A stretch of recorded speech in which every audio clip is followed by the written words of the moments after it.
हजारों ऐसे परिवारों को देखा है, सीरीज ऑफ मर्डर बन गए हैं ये, एक के बाद एक जहरीली शराब से हत्याएं, एक के बाद एक जहरीली शराब से हत्याएं। मतलब हम लोग चंपारण गए, गोपालगंज गए, मुजफ्फरपुर गए, छपरा गए, आरा गए, आज सिवान आए में, नालंदा, हम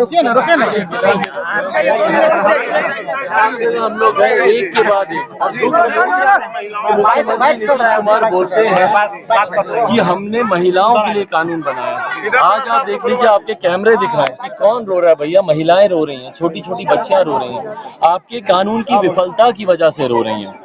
भाई आप बोलते थे कि हम लोग की किसी दलित परिवार में अगर हत्या होगी तो उसको सरकारी नौकरी दी जाएगी, चुनाव से पहले झुंझुना दिया गया था, ठीक है।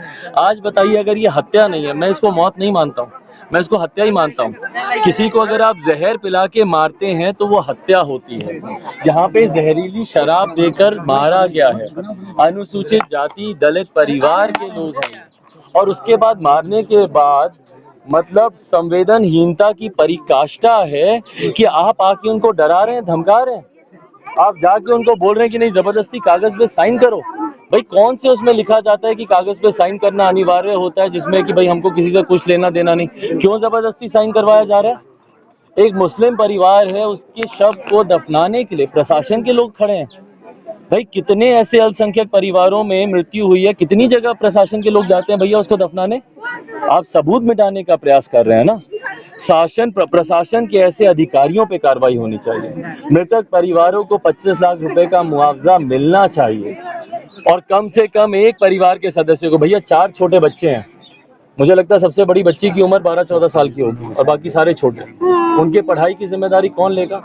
भाई बिहार के ही लोग हैं मुख्यमंत्री जी, कई बार मापदंड नहीं होते हुए भी नैतिकता, इंसानियत, मानवता आधार बनता है। आप अपने प्रदेश के लोगों को ऐसे मरते पिटते नहीं छोड़ सकते हैं।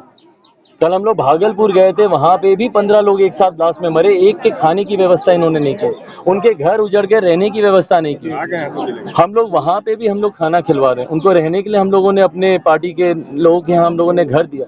यहाँ पर भी अगर मुख्यमंत्री नहीं करेंगे, बच्चों की पढ़ाई की जिम्मेदारी मैं ले लूंगा, पर मेरी भी अपनी सीमाएं हैं।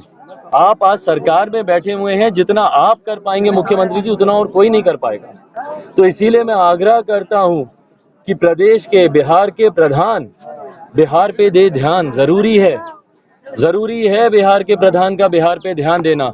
एक मृतक परिवार, एक ऐसी घटना आप मुझे बता दीजिए जहां पे मुख्यमंत्री नीतीश कुमार गए हों, कैमरे तो आपके हर एक जगह रहते हैं, एक तस्वीर दिखा दीजिए जहां पे किसी महिला के वो आंसू पोंछते हुए आपको दिखे। सर नहीं जा पाते हैं, आपको क्या लग रहा है? उनको फर्क नहीं पड़ता भाई, मैं लिख के देता हूँ, आज चुनाव घोषित कर दीजिए, अगले दिन भागे हुए आएंगे।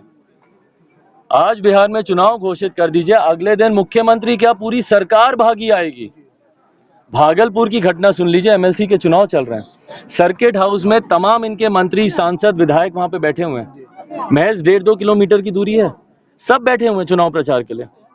पर क्योंकि ये वो लोग वोटर नहीं है जो मरा, क्योंकि इसमें वोटर अलग होते हैं, जनप्रतिनिधि ही इसमें वोट करते हैं, तो उसमें कोई जनप्रतिनिधि मरा नहीं, तो इसलिए भागलपुर में किसी मंत्री, नेता, विधायक ने जाना जरूरी नहीं समझा।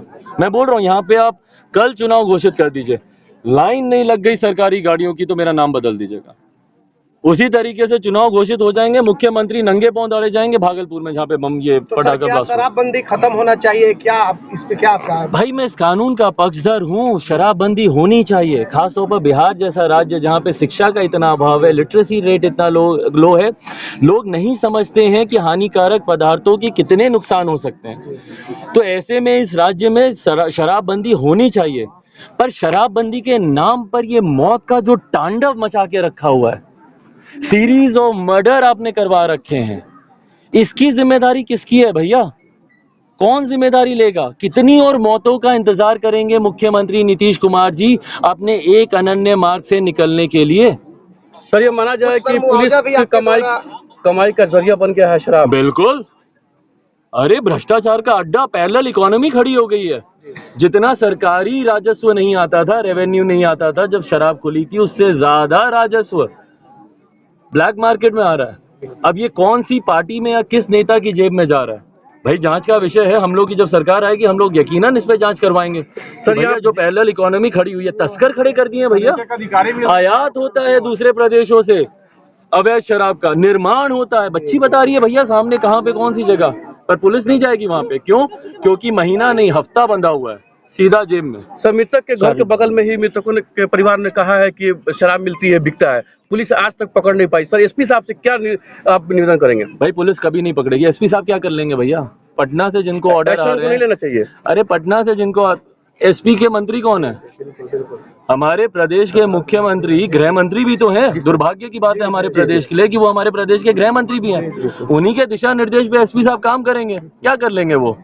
अगर मुख्यमंत्री बोलेंगे भैया किसी तस्कर को नहीं पकड़ना, हम अगला चुनाव कैसे लड़ेंगे?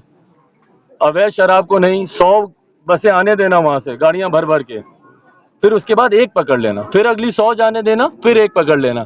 भाई सबको पता है क्या नेक्सस काम कर रहा परिवार है। के लिए सर आपके द्वारा क्या कुछ सहयोग किया गया और क्या आगे किया जाएगा? भाई मेरी सीमाएं हैं, उसमें रहकर जितना होगा आर्थिक मदद मैं अपनी तरफ से की है, करूंगा आगे। चलिए धन्यवाद सर।